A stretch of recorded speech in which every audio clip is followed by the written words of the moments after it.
So the next step in the key to selling successfully is presentation. So you've asked all the right questions and you're now having the opportunity to go back to your client and you might want to present a solution to that problem that you found out. A couple of things you need to remember. The first thing is be yourself. You have to be yourself. And the second thing is you have to be authentic. But if you've asked the right questions, you've found a problem that you need to solve, you've got that all written down and sitting in your presentation, then it's actually quite easy. Now, there's certain ways to present to clients. You can present what I call face-to-face, which is my favourite. The second one is you can present in an elevator pitches to people. You can present one-to-many. So there's lots of ways to do different presentations. And there's a great story that I had with NRS Media is that we put an elevator script together and we got our staff to go up and our senior leadership team to go up and down some elevators and present it to us. And when we finished and we came back into the room, we found out that most of them were completely different than what we'd given them. And so we realised that sometimes as we grow, you have to be really clear on what you're presenting. So systems and presentation systems and sales systems are really important as your business starts to grow.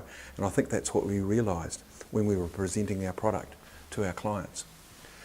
So presenting, it's natural and easy. That's the key things you need to believe in. And also, if you've got a problem that you've solved for them, then that's the opportunity to present to them.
And the final one is what I call pain and pleasure.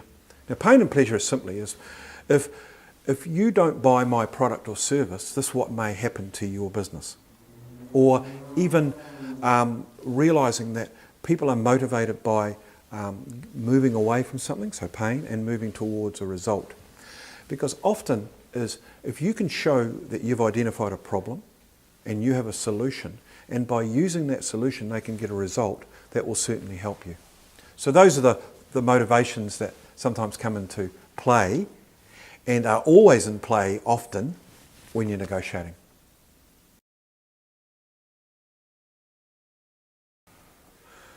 So the final step in the keys to successfully selling is what I call continuation. In other words, another name for customer service. So it's really important to stay in touch with your customers after the sale. So there's a great saying from Tony Shea, who runs Zappos, which is one of the biggest online shoe stores. He believes that customer service isn't a department, it's the entire company. There's a great story about the Amazon founder, Jeff Bezos, who talks about how to treat customers. And at every senior leadership team that he ran when he first started the business, he used to have a spare chair sitting in the corner. And the senior leaders would come in and they'd talk about, all the things that were important. And after several meetings, one of the senior executives asked Jeff, he said, look, every time we come into this meeting, there's this chair there. What is with this spare chair? And Jeff said, I'm really glad you asked me that, because that represents the customer. In every meeting that we run, in every meeting that we do, we've always got to have the spare chair there in our mind. We've always got to have the customer in our mind, because we're a customer business. And that's the importance of customer service. You have to put the customer first in most cases, because that's the key to you being successful in customer service. There's a myth around providing customer service is expensive. Well, I believe it's a lot more expensive to acquire a customer than to look after one you've already got. And I think a lot of businesses fall into this habit of punishing their customers because they're afraid of the 2% that complain. The reality is there's 98% that love them. And I think that that's a real trap that people fall into.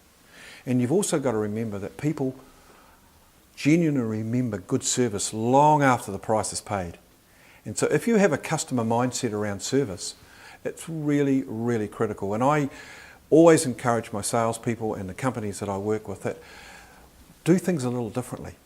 Just be a little different in your customer service. And there's stories that I could spend hours on telling you about great customer services that I've been exposed to. There's one particular story that I was involved in putting on a presentation inside a big venue, a big hotel. And my business partner rang the reception and said, look, is there any opportunity for someone to send up some nugget? Because I'm just after breakfast and I want to clean my new shoes and get all ready. And the person at reception said, no problems, yes, we'll get that organised for you. So my business partner went off to breakfast. He came back an hour later and all his shoes had been cleaned by someone inside the hotel. Now that's customer service. That's being just a little bit different. That's having a customer service mindset. So just some tips that I give clients often is, want to build relationships with their clients? Send them thank you notes. Handwritten thank you notes to their home address, thanking them for their business. 2 a week. That's all you have to do. Get your people to do 2 a week. So if they're dealing with customers, just get them to do 2 a week. That's all you need to do. Do surveys. Go back and ask your clients, why are you buying off me? And reward them for that. Give them vouchers and give them free stuff from your business. The third thing is, make sure that you are always available to them if they want you. There's one particular company that I work with, a media company. They had a 24-hour on-call number, 0800 1800 number, that you could call that media company anytime you like if you had a problem. They probably had 3 or 4 calls a month, but it was perception. And that's what really good customer service is about. It's creating the right perception about you versus your competition. So customer service is certainly a key to successful selling.